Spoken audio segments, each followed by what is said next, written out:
but there's some magical little things that he's asking that car to do. What the field should be concerned about is he still has the long run speed, Denny. Now, I know he didn't have control of the race, right? Denny didn't get to start up front, but Dale, he's good on restarts now. So now he's passing on restarts and still being good on the long run. If they're able to put that recipe together, then I'm not sure what track we're going to go to quote Denny, that turns left. Now, if we turn both directions, I won't say that's a wholly different group, but if we're only turning left, where are we going to go that Denny shouldn't be the favorite? Well, and real quick, it was almost 20 years ago to the day that he got his first career win at Pocono, which is where we go next week, and we know how good he is there. You could cheer my rock out there in years, wasn't that his line? I mean, he's got more one-liners for winning. Hocevar has won the celebration with the burnout, but Denny has the one-liners captured. Good battle right here with Jones trying to take the spot away from Suarez. Hocevar's up there trying to battle with Bubba Wallace as well for second. They're side by side down into turn 3. 2 battles here inside the top 5. Just a few laps to go. Hocevar's going to take second. Jones into 4th. Hocevar's just doing such a good job after he made contact with the wall. 10 laps to go. Quick update here. Ryan Preece released from the care center. The same for Christopher Bell, but Christopher did request to not meet with the media once he was released from the care center. That's great news to hear he's been released. Looking at the left side, a couple names I really want to point out. Just outside the top 10, we're going to see Cole Custer roll through in 12th. He's right here. We have Cindric in 11th, Custer in 12th. I bring that up because when I look at the year of the 41 car, his best finish, I think, is 15th at Watkins Glen. He had a 16th at Charlotte, a 21st at Nashville. Sometimes we focus so much on the win, it's hard to understand what a win is for that single car team. You know, running those Hendrick engines, getting some Hendrick support, and here they are running 12th. That's a great run for Custer at a track that I've said all weekend long, test kind of every aspect. I know there's been some attrition, but they've avoided it, and they're taking advantage of it. So good run for the 41. Hey, we referenced the fact we go to Pocono next week. He's won there twice in the O'Reilly Auto Parts Series, so he's going to a place where he feels quite comfortable. Cindric in front. I mean, you have Logano 7th, Blaney 8th, and Cindric 11th. So all 3 Penske cars, I think, have shifted up the leaderboard a little bit. Briscoe right there in the 19. He wasn't good all day either, and we see this time and time again out of this team.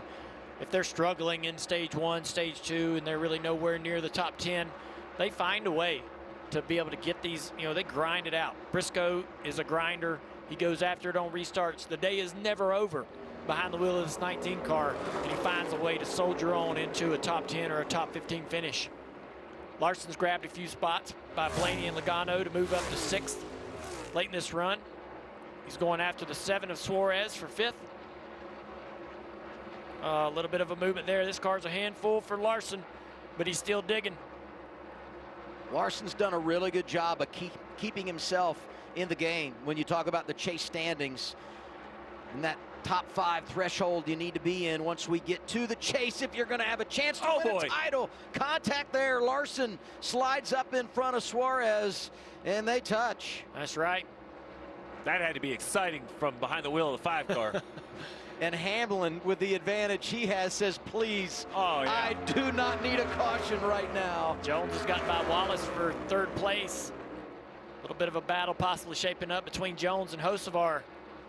That 43 car is super good on the long run.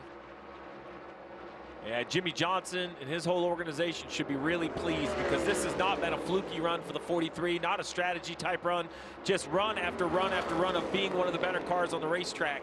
I know the results are the only thing that matter, but sometimes they feel just more refreshing or more rewarding if you did it with just a really fast race car. Hey, and Nemechek is 16th with a beat-up race car, so that's really impressive.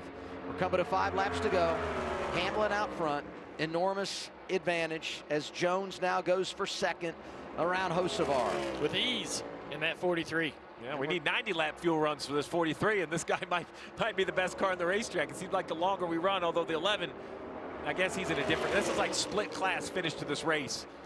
I mean, they're entering turn 1, and he's halfway down the back straightaway. So just incredible the lead he's been able to build up here at the end of the race when it matters the most. Chasing history today. Denny Hamlin going for his 3rd victory of the year, and it would be his 63rd all-time, matching Kyle Busch for 9th on the all-time wins list. I remember the emotion when he got 60. And what a threshold that was. And this year he continues to click them off. Think about the conversation, Taylor, you and I had, what, maybe a year, 18 months ago, about how many we think Denny could win. We were looking at this over 40 number and where these guys could go, and we were all severely underestimating the 11. Handel going away on the 77. Hocevar loses another spot to Wallace late in the race. Larson about a second back from the 77.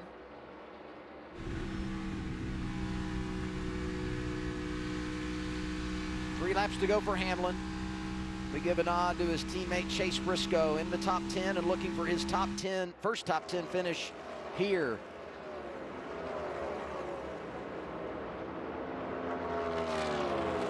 William Byron all the way down to 18th. I don't know if he has a fuel issue or just I was looking at guys. You mentioned Nemechek's recovery. It kind of brought my eyes down the leaderboard. See it on the left-hand side, right? Nemechek 14th. Josh Berry 15th. He's been in an accident today. Yeah. Austin Hill in that 33 in 20th. AJ Allmendinger spun down the back straightaway. Flat right side tires. Drug that thing around. 2 laps to go for Hamlin. Now he wants to just get back to that white flag. No more drama. Yeah, because with cars that are slowing down as much. Oh, the 2-car almost wrecked it. That's what I was thinking. As these cars are getting on worn-out tires, we're going to see a big mistake there. Moly. I thought that was going to be day over for Cindric. That was I don't know how you did that. That was a good save. Hamlin saw that at Kansas, right? I mean, coming to the white flag, caution comes out, changes everything. Cindric just took a deep breath. Said, you know, I think 11th. I might just finish 11th. Here's Hamlin. I wouldn't blame him. White flag is out. 1 lap to go. Sponsored by Credit One Bank. And he turns 40. And all he's done is win since then. Think about everything he's done in the last 5 years. 2 weeks in a row where he starts on the pole but has to come from behind. It's like deja vu from Nashville. He just gets better and better. Denny Hamlin going to get his 4th victory here at Michigan International Speedway. Yeah, exclamation point to finish it in the Irish Hills for driver 11. Career win number 63. Congrats on 63, bud. 9th all time. Matching Kyle Busch. Great job, guys. Wow. Great car. Unbelievable. We love you, KB.